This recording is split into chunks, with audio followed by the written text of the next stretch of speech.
Hello, Manly Memorial friends. We're having a sermon on YouTube today. I don't know where it will eventually wind up, maybe on Facebook or the church website. I don't know. Someone else will take care of moving it where it belongs. But for now, I'm giving a sermon on YouTube, and we certainly appreciate the consideration of the deacons who, looking at the weather forecast, decided it was better to err on the side of caution because so many of our church members are vulnerable to ice and snow, and they were not willing to take chances with anyone's health. And I salute that. I think that's a great decision on their part and one born of their consideration for you. So that leaves us having the sermon in a different venue. So we start with the scripture. The scripture I selected for this morning was taken from Luke chapter 12, verses 13 to 34. And the New International Version says, "Someone in the crowd said to him, 'Teacher, tell my brother to divide the inheritance with me.' Jesus replied, 'Man, who appointed me a judge or an arbiter between you?' Then he said to them, 'Watch out. Be on your guard against all kinds of greed. Life does not consist in an abundance of possessions.' And he told them this parable. The ground of a certain rich man yielded an abundant harvest. He thought to himself, 'What shall I do? I have no place to store my crops.' Then he said, 'This is what I'll do. I will tear down my barns and build bigger ones, and there I will store my surplus grain. And I will say to myself, Self, you have plenty of grain laid up for many years. Take life easy, eat, drink, and be merry.' But God said to him, 'You fool, this very night your life will be demanded from you. Then who will get what you have prepared for yourself?' This is how it will be with whoever stores up things for themselves, but is not rich toward God." Then the disciples uh, heard him say, "Therefore, I tell you, do not worry about your life, what you will eat, or about your body, what you will wear. For life is more than food, and the body more than clothes. Consider the ravens. They do not sow or reap. They have no storeroom or barn, yet God feeds them. And how much more valuable you are than birds.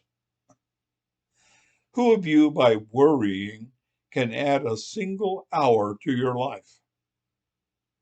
Since you cannot do this very little thing, why do you worry about the rest? Consider how the wild flowers grow. They do not labor or spin.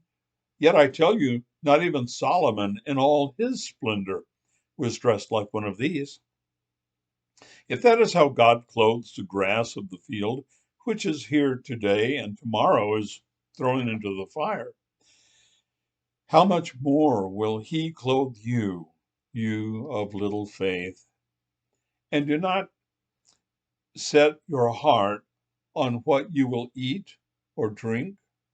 Do not worry about it, for the pagan world runs after these things, and your Father knows that you need them. But seek his kingdom, and these things will be given to you as well.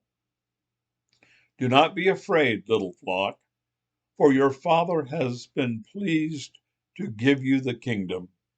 Sell your possessions and give to the poor. Provide purses for yourselves that will not wear out, a treasure in heaven that will never fail, where no thief comes near and no moth destroys. For where your treasure is, there will your heart be also.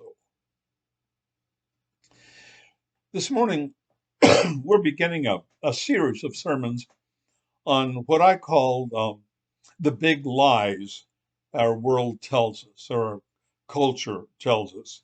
But not just our culture, every culture in the world. This is a global lie, I guess we could say.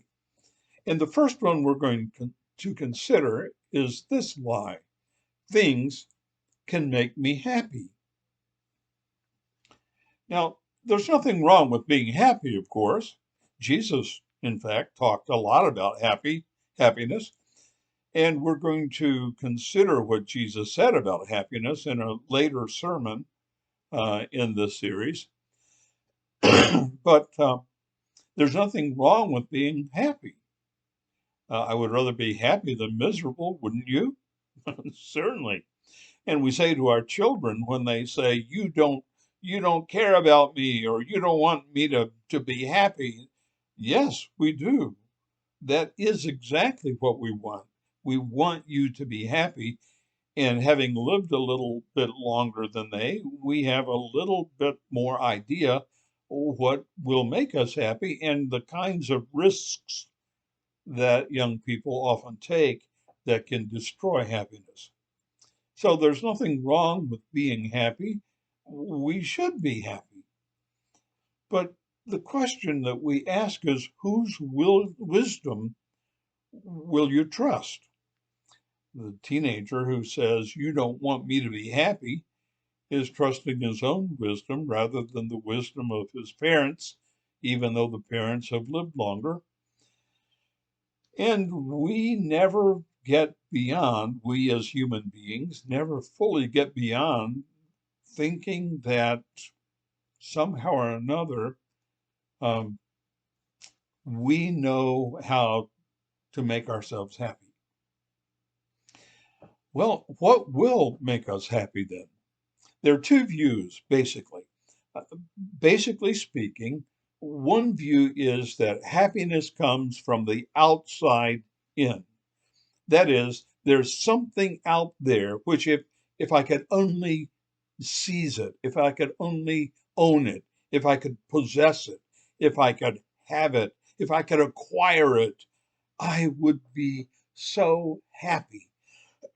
And it may not be a material thing. It may just be something that happens, an experience even. I think to myself, if the Chiefs can win the Super Bowl again, I will be so happy.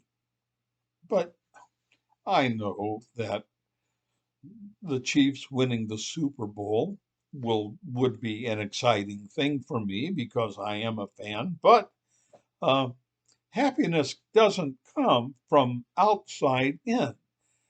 The second view is that happiness springs from within a person. Um, in the first view, we're depending on someone or something to make us happy. In the second view, we become happy ourselves, largely because of what decisions we make about ourselves and the things that we are doing that lend themselves and us to happiness. So the world says things will make us happy. If you could just get the right stuff, you could be happy. How about that big house on the hill? Now, I can imagine myself living in a mansion. That's all I can do is imagine it, but I can imagine that. And I imagine it would be fine to live in a mansion. In fact, in the afterlife, we often talk about, the the mansion just over the hilltop in that bright land where we'll never grow old. Nothing wrong with a mansion if you can afford it. But as many things as go wrong with the little house I have, I can imagine that a mansion would keep me busy all the time. But there's nothing wrong with things. It's our misplaced commitment to things. Or if not the mansion on the hill, what about that car? I used to think that if I could just have a Dodge Viper, I I would love a Dodge Viper. Now, I've never driven one. I've never even ridden in one. In fact, I don't know that I've really ever been in the presence of one, but the pictures make me think I would really enjoy having a Dodge Viper to drive. And I confess that about myself. Now, maybe it's not a sports car for you. Maybe it's a Rolls Royce. If you just had a Rolls Royce or a Mercedes Benz or whatever. Uh, but cars can't make us happy, can they? They can they can contribute to our happiness. I have had some cars that broke down regularly, and they didn't make me happy. That's for sure. I like it when cars don't break down. That contributes to my happiness. But a car doesn't make us happy, does it? No. And sometimes people think if I could just have the right threads, it, the clothes, the right look, fashion, a fashion statement. If I could just have the right clothes, I would be happy because I would be in the in crowd, you know, I would be popular. But some of you are old enough to remember the 70s or even further back, but remember plaid pants and tie-dyed shirts? Fashions come and go, don't they? Clothes are not going to make us happy. Um, they can contribute to our well-being, but they can't make us happy, can they? Or shoes. Imelda Marcus thought shoes could make her happy. She had 3,000 pair of shoes, but they didn't make her happy, at least not after she was arrested. Uh, Shoes can't make us happy. Things can't make us happy. And somebody else says, well, forget the things. I just want the money. Uh, with the money, I can get things if I want them, but the money is what I want. And again, there's nothing wrong with money. Some people think there is, but the apostle didn't say that that money is the root of all evil. He said the love of money is the root of all evil. There's nothing wrong with money. It comes to us in the neutral. Um, Somebody said money talks. Well, it does to me. It says goodbye. But uh, a Hollywood actor I remember reading, uh, he said, I've been rich and I've been poor, and I like being rich better. There's nothing wrong with money if one's perspective is right, if one has his priorities in order and one keeps in mind the things of heaven and not just the things of earth. Jesus said to lay up treasures on earth where your purse doesn't wear out. What's the thing about a worn out purse? Well, a worn out purse has a hole in it. And what happens to the money that's in a purse with a hole in it? It leaks out. It's gone. Something to worry about, something else to worry about. The more you have, the more there is to worry about. There is the worry that if you have a bunch of stuff, that somebody might take your stuff.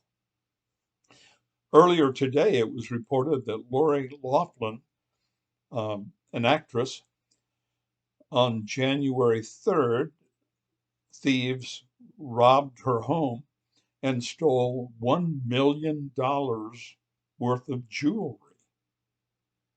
The more you have, the more you can get stolen. The more you have, the more you worry about what you have.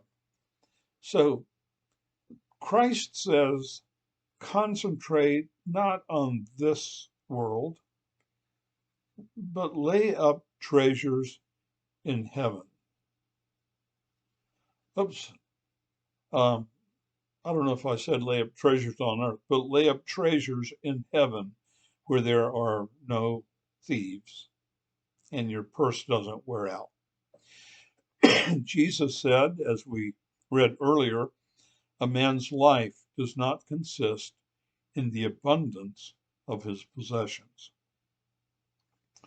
Jesus said, what good will it be if a man gains the whole world, yet loses his own soul, loses what really matters? God whispers to us saying temporary things can only provide temporary attainment. Temporary things at their best can only provide temporary happiness. So concentrate on the long view, on the heavenly home. Lay up for ourselves treasures in heaven. That's the message for today. Take the words of Christ, apply them to yourself, apply them to our church. For the world will have us believe otherwise, but we believe Jesus' wisdom is the best. Thank you, and God bless you.